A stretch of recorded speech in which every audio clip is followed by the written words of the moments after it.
Kasus kekerasan terhadap anak dan perempuan di negeri ini nampaknya tidak ada penyelesaian. Walaupun sudah ada undang-undang yang mengatur tentang itu, namun kekerasan pada perempuan terus terjadi. Kenapa itu bisa terjadi di negeri mayoritas muslim ini? Apa penyebabnya? Berikut penjelasan dalam acara Ngobrol Santai bersama Interaksi Dakwah Channel.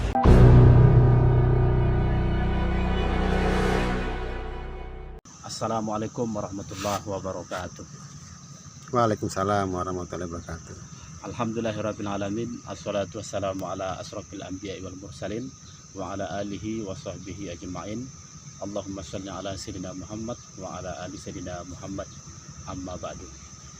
Alhamdulillah, sahabat Interaksi Dakwah Channel dimanapun berada, ketemu lagi dengan saya Bang Zainul Arifin dan di sebelah saya Bang Aslan. Pada episode kali ini kita akan kembali ngobrol santai, bincang-bincang santai. Kita akan mengangkat tema terkait dengan kekerasan terhadap perempuan dan anak. Kenapa kita mengangkat tema ini? Karena kekerasan terhadap perempuan dan anak hari ini semakin kesini, semakin meningkat, semakin ramai. Untuk itu sangat penting kita membahas tema tersebut. Menurut Bang Aslan,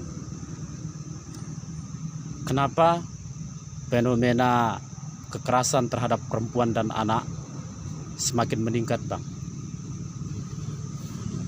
Ya, baik. Terima kasih Bang Zainul. Sebelumnya saya ingin menyapa teman-teman yang ada di channel YouTube ya. Assalamualaikum warahmatullahi wabarakatuh. Waalaikumsalam warahmatullahi wabarakatuh. Ya, baik. Alhamdulillah pada hari ini ya kita bertemu kembali. Kita akan membahas sebuah topik atau persoalan yang memang pembahas topiknya ini itu tiap tahunnya meningkat ya, kasus kekerasan seksual yang kita akan bahas. Ya, maaf, kasus kekerasan anak dan perempuan. Gitu Bang ya. Kita akan membahas ya. Mengapa kasus kekerasan anak dan perempuan ini tiap tahunnya meningkat? Nah, ini yang perlu kita perbincangkan pada pertemuan hari ini. Sebagaimana yang sudah kita ketahui ya, bahwa di situs yang saya baca ya, rupanya Bang Zainul, kasus kekerasan terhadap anak ya di Kalimantan Utara itu tiap tahunnya meningkat. Iya, betul itu Bang. Gitu ya. Dan menurut data ini Bang, tadi juga saya lihat di websitenya Kementerian Perlindungan Perempuan dan Anak itu untuk Kalimantan Utara, untuk kekerasan terhadap anak itu untuk fisik itu ada 47 kasus Bang. Iya. Nah, untuk psikis itu 33 kasus. Nah, ini kekerasan seksual itu 131 kasus di Kalimantan Utara Bang. Dan eksploitasi juga 7 kasus, untuk TPPO 7 kasus. Penelantaran dan lainnya itu 5 kasus Bang. Itu tahun 2024 Bang. 2024 ya. Dan ini kalau kita melihatnya fenomena gunung es. Iya. Gitu Bang ya. Hanya sebagian yang kelihatan Bang. Dan masih banyak yang tidak kelihatan Bang. Iya, jadi memang sangat miris ya teman-teman ya. Rupanya kasus kekerasan terhadap anak dan perempuan ini tiap tahunnya ini meningkat. Tuh, benar sekali ya apa yang disampaikan oleh Bang Zainul, bahwa memang ini kasus fenomena gunung es. Kenapa? Karena yang ada di pemberitaan ya itu cuma permukaannya saja. Tuh ya. Cuma nampak dari atas saja ya. Tapi yang tidak diekspos ya, yang tidak dipublikasikan di media ya, itu banyak rupanya. Ya, kalau kita lihat di desa-desa, di kampung-kampung, itu kasus kekerasan terhadap anak ya, apalagi perempuan, itu rupanya ada di sana ya, meningkat sana.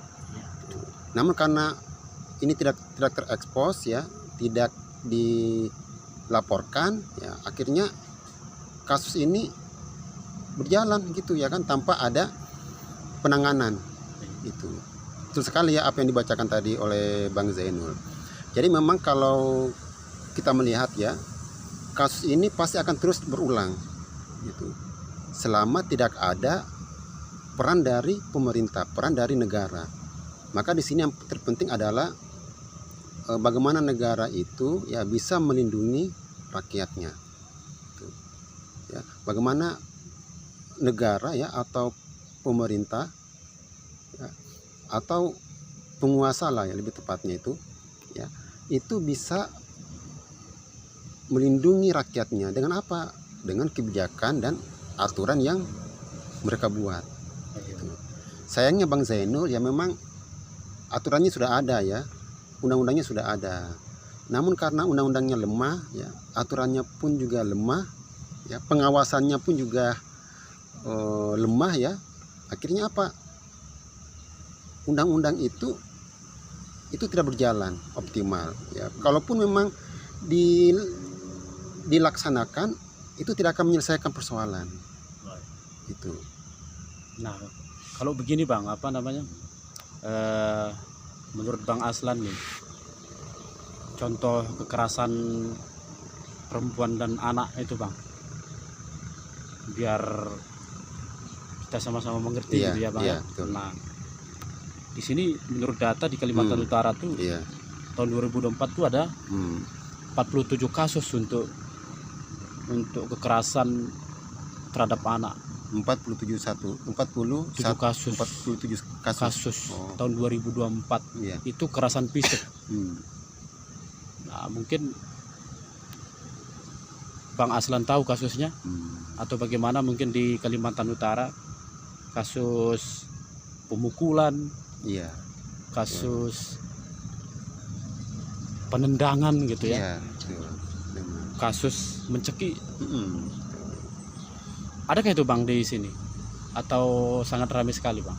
Iya, kalau yang semisal yang disampaikan oleh Bang Zainul itu pemukulan ya, kemudian penyiksaan terhadap anak ya, kasus-kasus seperti itu ya itu pasti ada ya, itu pasti terjadi di masyarakat itu. Ya, hanya memang ya yang dikatakan mungkin dalam aturan di situ ya yang dimana penyiksaan, pemukulan itu mungkin ya bagi si korban ini itu nggak terima kali seperti itu ya, ketika dia misalnya anggaplah seorang ayah memukuli anaknya gitu ya, memukuli istrinya nggak terima ya, menolak, kemudian dia laporkan. Nah, dalam undang-undang memang itu diatur yang seperti itu memang dianggap sebagai kekerasan gitu. Tetapi kalau misalnya istri atau anak ketika dipukul dianiaya kemudian dia tidak melaporkan ya, tidak melaporkan kasus seperti itu, mereka anggap ini sesuatu hal yang biasa ya, maka itu nggak dianggap sebagai kekerasan seksual karena tidak ada pihak korban yang dirugikan seperti itu. Padahal ya kalau kita lihat itu nanti kita akan bahas bagaimana dalam pandangan Islam ya, yang namanya pemukulan ya, kemudian ada mencekik, kemudian menendang, menendang anak, memukul perempuan, ini juga bagian dari kekerasan dan perempuan dan anak ya. Itu juga diatur dalam Islam. Bagaimana kalau misalkan ini Bang, kita menghina ya kan, menghina, mengolok, kemudian membuli juga ya. Ini kan bagian dari kekerasan terhadap perempuan dan anak juga begitu Maya? Iya, tuh memang kalau kita lihat di dalam aturan undang-undang itu kan ada kekerasan verbal dan non verbal. Iya. Gitu. Ya. Kalau kekerasan yang cuma hanya ucapan ya, itu kan non verbal. Ya. Kemudian membuli gitu. Ya, itu juga memang diatur dalam undang-undang. Gitu. Nah, itu sudah diatur itu ya. Tapi tadi ya, yang namanya juga undang-undang ya, yang dibuat oleh manusia ya, pasti ada kelemahan di situ, pasti ada kelalaian di situ. Gitu. Artinya apa? Ketika misalnya ada seorang anak yang dibully di sekolah, ya, kemudian dia nggak terima gitu ya, ya, maka dalam undang-undangnya itu si anak itu boleh melapor. Ya. Kenapa? Karena tadi itu masuk dalam kekerasan ya terhadap perempuan dan anak. Iya, kalau misalnya diejek gitu ya, dihina, itu bisa melapor seperti itu. Artinya bahwa memang kekerasan terhadap perempuan dan anak ini banyak sekali ragamnya Pak ya. Iya. Salah satunya ya kekerasan fisik, kekerasan psikis gitu Iya. ya. Kemudian kekerasan seksual juga. Oh iya, pasti ada itu. Kemudian seorang ayah menelantarkan anak istrinya, atau iya. mungkin seorang ibu menelantarkan anaknya, Iya. gitu ya. Nah, dan banyak ragamnya kalau kita berbicara terkait dengan kekerasan itu ya. Seperti tadi disinggung juga, kekerasan seksual juga itu salah satunya ya. Kekerasan pemukulan ya kepada anak, kepada teman, kerabat ya, itu juga masuk dalam kekerasan terhadap anak dan perempuan itu. nah terkait dampak ini Bang, terkait dampak kekerasan terhadap perempuan dan anak ini, tentu kan ada dampaknya nih Bang. Iya. Nah, misalkan ada dampak fisik gitu ya, kayak tadi yang Abang sampaikan tadi ya, dampak fisik. Misalkan terjadi pemukulan, pasti kan orangnya merasakan kesakitan gitu ya, atau mungkin bisa patah tulang gitu. Iya. Dan bahkan yang paling fatalnya akan menyebabkan kerusakan lah ya, Iya. pada seluruh organ tubuh, anggota tubuh. bahkan berujung pada kematian gitu. Iya. Ya, fenomena seperti itu ya, itu banyak terjadi ya. Fenomena seperti itu ya, diejek kemudian ya, karena dia misalnya nggak terima gitu ya, akhirnya dia balas dengan yang lebih parah lagi ya. Parah lagi ya, betul misalnya itu. dengan cara Bunuh, atau betul, gimana gitu ya kan. Iya. Atau mungkin juga ada kasus ketika dia dibully ya, karena dia misalnya akhirnya karena sering-sering dibully gitu kan di sekolah, akhirnya menusuk dia pakai pisau kemudian gitu. Merasa bahwa dia itu memang nggak pantas hidup di dunia, akhirnya dia bunuh diri, gantung diri ya itu. Iya, betul. Itu. Nah, fenomena seperti ini banyak kita dapatkan ya. Seperti itu. Ya, artinya kalau kita melihat memang dari dampak, selain dampak tadi, dampak fisik tadi itu Bang ya, ada juga dampak sosial gitu. Artinya orang yang contohnya sudah menjadi korban pelecehan seksual gitu ya, kemudian dia hamil gitu, artinya dia menginginkan kehamilan itu tidak diinginkan gitu, tidak diinginkan terjadi. Akhirnya ya dia merasa asing gitu. Kemudian dia menyepi di tempat yang sepi, malu, berhubungan dengan masyarakat gitu kan, merasa kesepian lah begitu. Iya, memang seperti itu. Itu banyak jadi di tengah-tengah masyarakat kita. Itu. Ya bisa juga, ada juga contoh itu karena dia terjadi pelecehan seksual gitu ya. Dia malu keluar rumah tuh Bang. Malu keluar rumah, ya sampai dia melahirkan gitu kan. Kemudian dia baru pede keluar rumah gitu. Artinya dia mengasingkan diri lah gitu ya. Rasa malu gitu. Dan juga ada stigma negatif juga gitu kan. Karena dia sudah melakukan ya dia sebagai korban gitu ya. Ada seolah-olah stigma negatif gitu dari masyarakat bahwa ini negatif gitu. Nah, ya memang seperti itu fenomena-fenomena yang kita akan pasti dapat di tengah masyarakat, pelecehan seksual ya, kemudian kekerasan kepada anak, kemudian kasus-kasus bully, kemudian kasus-kasus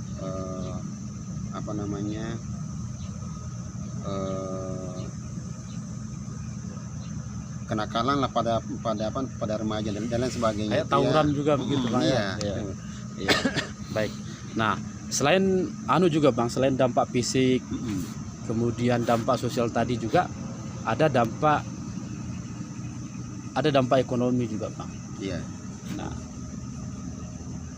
di mana dampak ekonomi ini kalau seseorang tuh dia mendapatkan kekerasan gitu ya, terutama pada perempuan dan anak, maka itu akan berdampak pada kehilangan pekerjaan gitu ya. Misalkan ada seorang ibu gitu ya, kemudian dia bekerja itu mencari nafkah, membantu suaminya, tapi ketika dia mendapatkan kekerasan di kantornya, maka dia akan malu gitu ya. Mungkin dia nanti akan berdampak, dia kurang fokus bekerja. Iya, betul. Nah, kemudian juga pendapatannya akan berkurang gitu. Iya. Karena dia sudah mendapatkan kekerasan di kantor, di lingkungan kerja, maka otomatis akan berdampak terhadap etos kerjanya gitu Pak ya. Iya, kayak gitu. Dan ini akan berdampak pada mungkin dia akan kehilangan pekerjaan kalau mentalnya kurang kuat ya. Iya. Atau juga dia akan kehilangan pendapatan juga begitu. Nah, ada juga dampak psikologis gitu Pak ya. Iya. Nah, dampak psikologis ini seseorang yang mendapatkan kekerasan ya, terutama perempuan dan anak, itu akan berdampak pada psikologisnya. Stres juga kan Bang? Iya, stres, kemudian juga dia depresi juga, kemudian marah, kemudian juga ada dia hilang harapan hidup juga begitu Bang, yang dampak psikologis ini. Nah, terkait dengan dampak-dampak ini Bang ya, sudah kita sampaikan tadi tuh Bang ya, bagaimana kemudian ya, Islam ini memberikan solusi gitu Pak ya terhadap pencegahan kekerasan pada perempuan dan anak, dalam solusi yang mendasar lah gitu Pak ya. Menurut Bang Aslan bagaimana ini Bang? Iya, tadi menarik ya fakta-fakta yang dijelaskan oleh Bang Zainul. Itu memang fakta-fakta yang memang yang dialami oleh hampir sebagian masyarakat ya, di lingkungan kerjanya ya, kemudian di rumah tangga ya. Oh ya, mohon maaf Salah Bang. satunya Mohon maaf, ada yang terlewat ini Bang. ekonomi gitu ya. Nanti antum dia nanti antum kata, Iya. nanti lewatkan. Oke. Nah, ini Bang. Ya, kita kan sudah ngobrolin ini ya. Iya. Jenis-jenis contoh-contoh kekerasan pada perempuan dan anak. Kemudian bagaimana dampaknya terhadap korban gitu ya. Nah, menurut Bang Aslan ini ya, apa kontribusi negara dalam membereskan persoalan kekerasan perempuan dan anak ini, Bang? Iya, seperti tadi, iya, seperti tadi yang kita singgung bahwa memang jadi dalam rangka untuk mencegah terjadinya kekerasan anak ya dan perempuan, memang payung hukumnya sudah ada, gitu. Payung hukumnya sudah ada, tetapi payung hukum ini tidak dapat menyelesaikan persoalan kekerasan anak dan perempuan. Kenapa? Karena dalam aturannya ya, itu dijelaskan bahwa memang ketika ada yang dirugikan, kemudian dia melapor ya, maka itu ditindak ya, diselesaikan. Tapi kalau kemudian yang si korban ini menganggap bahwa ini biasa-biasa gitu ya, bukan termasuk kekerasan, padahal kalau menurut kita pemukulan, kemudian apalah ketika itu terjadi pada fisik ya, kekerasan pada fisik anggota tubuh, itu kan sudah termasuk ini kekerasan gitu.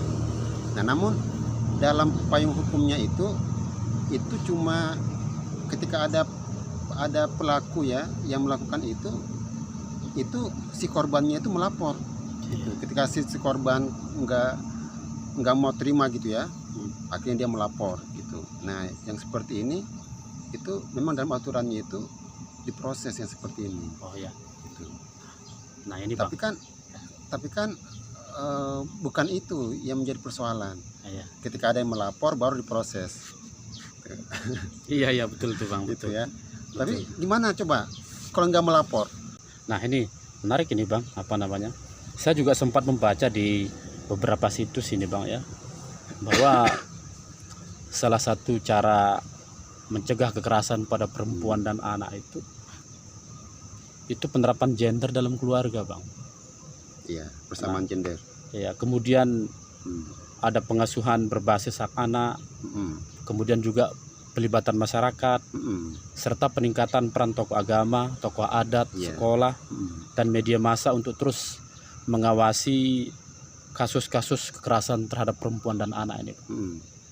Menurut Bang Aslat, solusi-solusi yang diberikan ini, ya, apakah bisa menyelesaikan persoalan kekerasan pada perempuan dan anak? Iya. Kayak misalkan tadi tuh penerapan gender dalam keluarga. Ini kalau kita melihat ya bahwa latar belakang munculnya gender ini, bahwa ada kekerasan di dalam rumah tangga.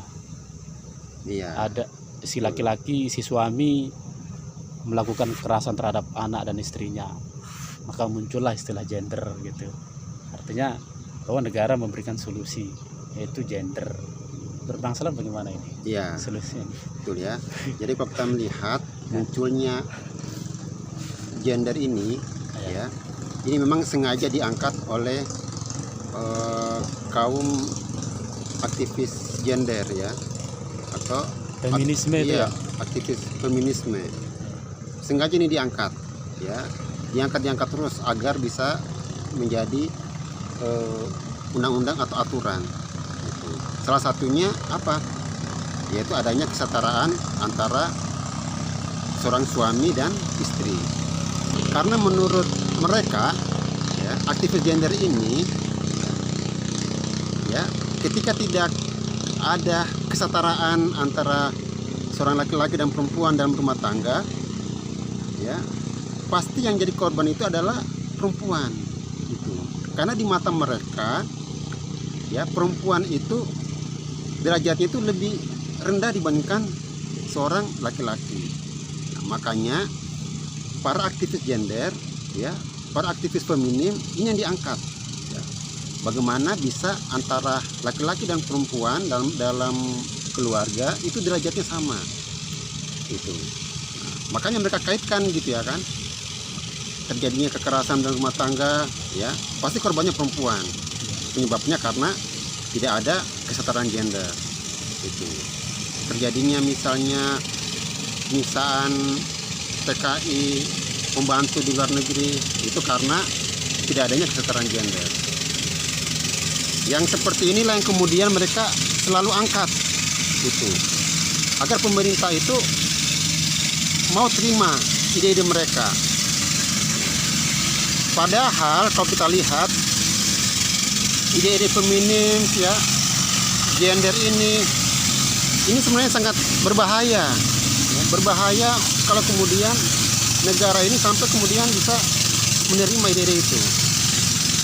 Apalagi yang tadi sudah dijelaskan sama Bang Zainul ya, dalam penanganan yang dilakukan oleh pemerintah, diantaranya itu tadi gender ya, kemudian apalagi tadi, kemudian pelibatan masyarakat untuk mencegah kekerasan pada perempuan dan anak. Artinya di sini masyarakat itu melakukan kontrol. Iya, kontrol masyarakat, kontrol sosial gitu Bang ya. Agar tidak terjadi kekerasan pada perempuan dan anak. Kalau terjadi kasus, nanti masyarakat bisa ikut mencegah gitu. Iya. Nah, itu kan teorinya. Kalau dalam prakteknya itu, kalau menurut saya ya pribadi, itu nggak seperti itu. Kenapa? Karena banyak kasus yang dimana itu di sebuah daerah, ya, sudah ada nih kontrol dari ketua RT, RW, ya. Tapi tapi kemudian ini tidak berjalan ya, tidak berjalan kontrol itu. Kalau peran tokoh agama nih Bang, Hmm. peran tokoh agama dalam mencegah kekerasan pada perempuan dan anak ini, yang artinya solusi yang diberikan oleh negara, memberikan memberikan kewenangan gitu ya Iya. kepada tokoh agama, artinya memberikan tugas gitu bahasanya Iya. kepada Pada tokoh agama. Iya, Iya. untuk bisa ikut andil dalam mencegah kekerasan pada perempuan dan anak ini. Nah, Bagaimana faktanya Bang? Iya. Apakah Nah. tokoh agama itu sudah melakukan itu? tugasnya. Nah, di situ kan dijelaskan tokoh agama. Iya. Ya. Sementara di Indonesia ini kan mengakui bukan cuma agama Islam ya. Iya. Ada agama Nasrani, kemudian Kristen ya dan lain sebagainya. Gitu ya. Oke.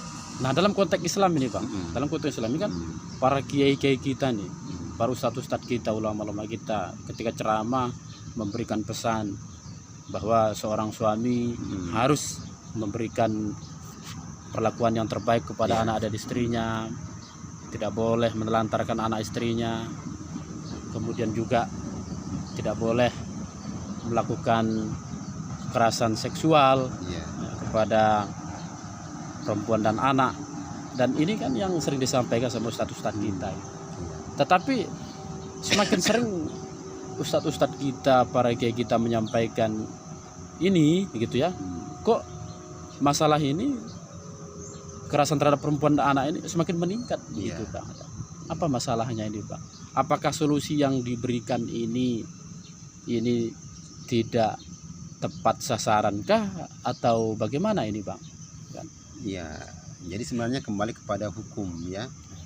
Kenapa meskipun sudah ada himbauan misalnya ya Iya. dari pemerintah kah ya, dari tokoh agama misalnya ya, menyampaikan tausiah gitu ya kan, dengan berbagai macam dalil gitu ya kan, Iya. tentang tidak diperbolehkannya. Namun toh juga faktanya kasus ini juga itu semakin meningkat. Iya. Kenapa? Karena memang hukum kita ini nggak tegas gitu ya kan, nggak tegas ya tuh, Nggak seperti tegas itu, gitu ya. iya. Nah, Kasus-kasus yang seperti ini ya, itu cuma penyelesaiannya itu nggak tegas tuh. hanya sementara gitu ya, Iya. bersifat parsial gitu Iya, ya Bang. bersifat parsial saja. Kalau ini Bang, peran tokoh adat juga Mm-mm. dalam mencegah kekerasan terhadap perempuan dan anak, itu kan memang sudah dipraktikkan juga. Iya. Artinya kalau ada orang yang melakukan kekerasan terhadap perempuan dan anak, itu ada hukum adat gitu kan ya. Tapi toh masih saja gitu, Iya. semakin meningkat. Iya, Pa- betul. Padahal kan hukum adat ini sangat Sangat ampuh lah. sangat ampuh gitu, sangat ampuh, sangat berat memberikan hukuman terhadap pelaku kekerasan terhadap perempuan dan anak ini. Tapi di satu sisi kekerasan terhadap perempuan dan anak itu semakin meningkat berdasarkan data dari Kementerian Perempuan dan Anak. Artinya meningkat dia begitu ya, tidak menurun kasusnya ini. Iya. Tuh, itu tadi apa? Ya, Hukum adat ya. Kalau kita lihat hukum adat itu ya, itu kan hukum memang atas kesepakatan bersama ya. iya Pak. Kesepakatan bersama seorang tokoh-tokoh adat di situ ya, dan itu pun juga tidak sifatnya mengikat. Itu bisa kadang berubah juga ya, kadang nggak mengikat, bisa berubah Iya. gitu ya. Betul. Di adat saja seperti itu ya, apalagi dalam tatanan kehidupan bernegara gitu kan, yang sudah ada undang-undangnya ya, undang-undang iya. perda lah misalnya, perda seperti itu ya. Itu saja meningkat, apalagi yang tadi hukum adat itu. Tuh. Artinya apa? Yang undang-undang ini atau aturan ini dibuat oleh manusia. Dibuat oleh manusia yang dimana manusia itu lemah dari segi pemikiran. Ya tadi kita sudah sudah berbicara terkait dengan bagaimana contoh-contoh kekerasan terhadap perempuan dan anak, bagaimana dampaknya juga terhadap si korban.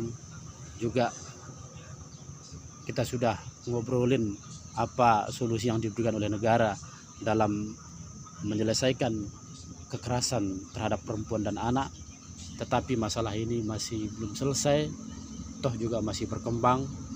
Kekerasan terhadap perempuan dan anak ini, biaya yang dikeluarkan oleh negara juga sangat banyak.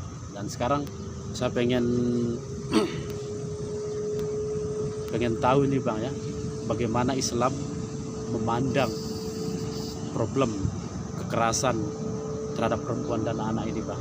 Juga bagaimana solusi Islam. Ya, baik teman-teman, insya Allah selalu dirahmati oleh Allah Subhanahu Wa Taala. Bagaimana solusi dan pandangan Islam, atau bagaimana Islam memandang kekerasan terhadap anak dan perempuan. Jadi perlu kita pahami dulu ya, bahwa Islam diturunkan di bumi ya, itu sebagai rahmatan lil alamin ya, rahmat bagi seluruh alam ya. Nah, kasus kekerasan terhadap anak dan perempuan ini jelas di dalam Islam itu tidak diperbolehkan ya. Ya, haram hukumnya ya ketika ada seseorang ya, baik seorang ayah atau seorang guru misalnya, itu melakukan kekerasan, berbuat kekerasan terhadap, kalau guru terhadap muridnya, kalau seorang ayah terhadap anaknya itu ya. Apalagi yang kekerasan ini sampai kemudian si korbannya ini itu meninggal. Nah, ini perbuatan yang dilarang oleh Allah Subhanahu Wa Taala itu dalam Islam. Kenapa? Karena kalau kita berbicara terkait dengan kekerasan, ini kan antara fisik ya, itu bisa menyakitkan si korban ya, menyakitkan dalam artian fisiknya terluka, kemudian jiwa, raganya, pemikirannya juga kemudian ikut terluka juga ya. Ada dampak psikis ya, dampak psikologi juga yang menyebabkan nantinya orang tersebut itu akan kehilangan semangat untuk hidup seperti itu. Nah, dalam Islam yang seperti ini itu tidak diperbolehkan. Dalam Islam ya, pelakunya itu akan dihukum. Kalau misalnya ya dalam negara Islam ya, pelaku kekerasan kepada anak dan perempuan ya, nanti akan ditetapkan hukum oleh seorang pemimpin, seorang khalifah. Walaupun memang di dalam Al-Quran itu nggak dijelaskan ya, tapi karena ini merupakan kebijakan dari seorang pemimpin ya, pemimpin dalam Islam atau khalifah nantinya akan menentukan ya, hukuman apa yang layak untuk si pelaku tersebut ya. Kalau dia kekerasan seksual ini kan sudah jelas ya. Kalau dia pemerkosaan kan jelas dalam Islam itu ya. Bagi yang sudah menikah dirajam, bagi yang belum menikah dicambuk, nih jelas. Kalau yang tadi yang saya sebutkan itu kekerasan fisik ya, kemudian juga mentalnya, itu nanti ada penanganan khusus. Ada nanti kebijakan dari seorang pemimpin, khalifah yang akan menentukan hukuman apa yang layak itu. Dan pastinya hukuman ini itu akan membuat si pelakunya itu ya tidak akan bisa mengulanginya lagi, akan membuat pelakunya itu jerah itu, dan akan membuat seseorang itu untuk tidak melakukan itu lagi ya. Maka dalam Islam memang sangat tegas, sangat jelas, pelaku kekerasan kepada anak dan perempuan ini hukumannya hukuman yang berat itu, apalagi ya menyebabkan si korban ini sampai meninggal itu. Nah, kemudian ya ini yang sangat penting Mas Zainul ya, kasus-kasus yang seperti ini ya, fenomena seperti ini akan terulang terus menerus bila mana tidak ada hukum yang tegas dari penguasa, dari pemerintah itu. Nah, dan kita tahu bersama bahwa hukum yang ada dalam sistem kapitalis sekularisme saat ini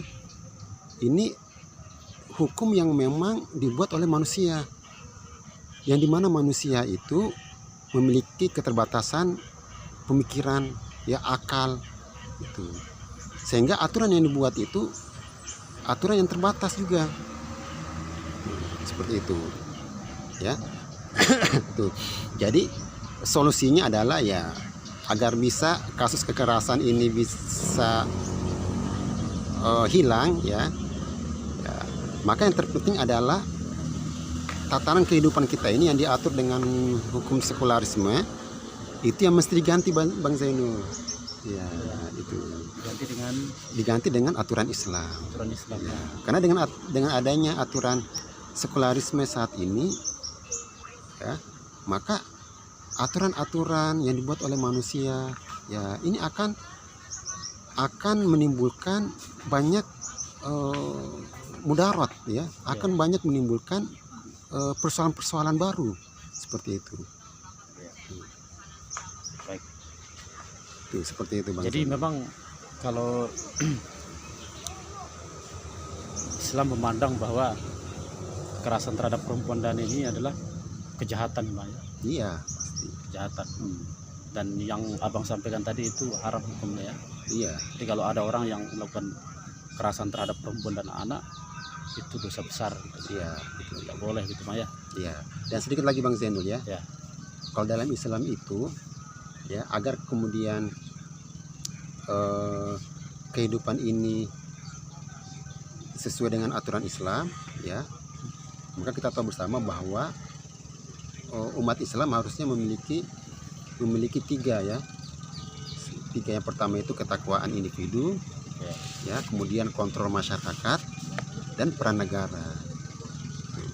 Nah, saat ini yang kurang, ya, saat ini yang kurang umat Islam adalah ketakwaan individu. Ini yang kurang, ketakwaan individu. Juga kontrol dari negara. Ya. Kontrol masyarakat Dan juga kontrol kurang. masyarakat itu kurang. Kenapa? Karena masyarakat ini sifatnya individualis. Itu, ya, melihat ada kemaksiatan dibiarkan, gitu, ya. Ya, ini sangat individualis. Yang ketiga, tidak ada kontrol dari negara, ya.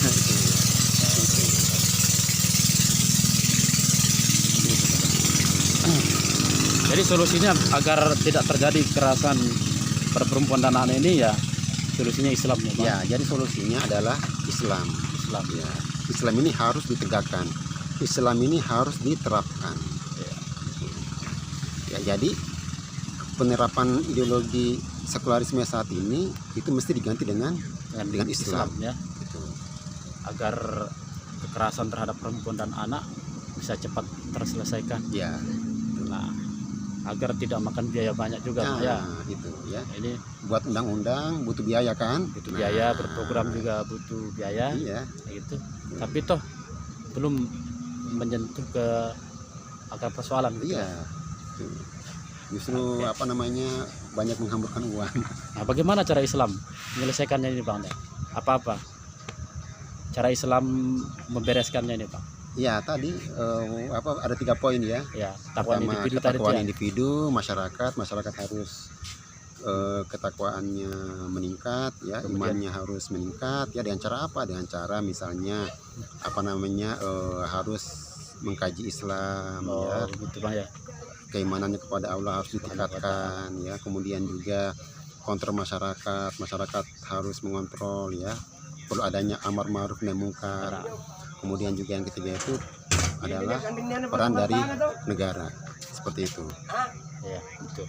Nah, artinya bahwa di satu sisi, ya, seperti yang Bang Asra sampaikan, ada amalan dakwah, ya, Iya. yang dilakukan oleh setiap orang Muslim.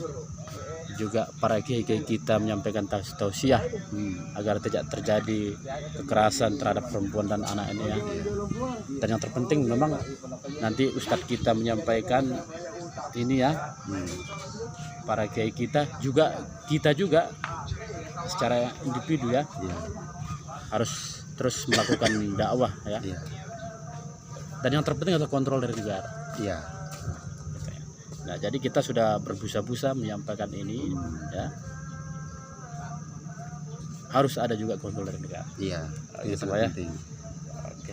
Nanti abang cut yang gini-gini nih ya. Iya. Yang kurang-kurang pas ini, Pak, ya. Iya.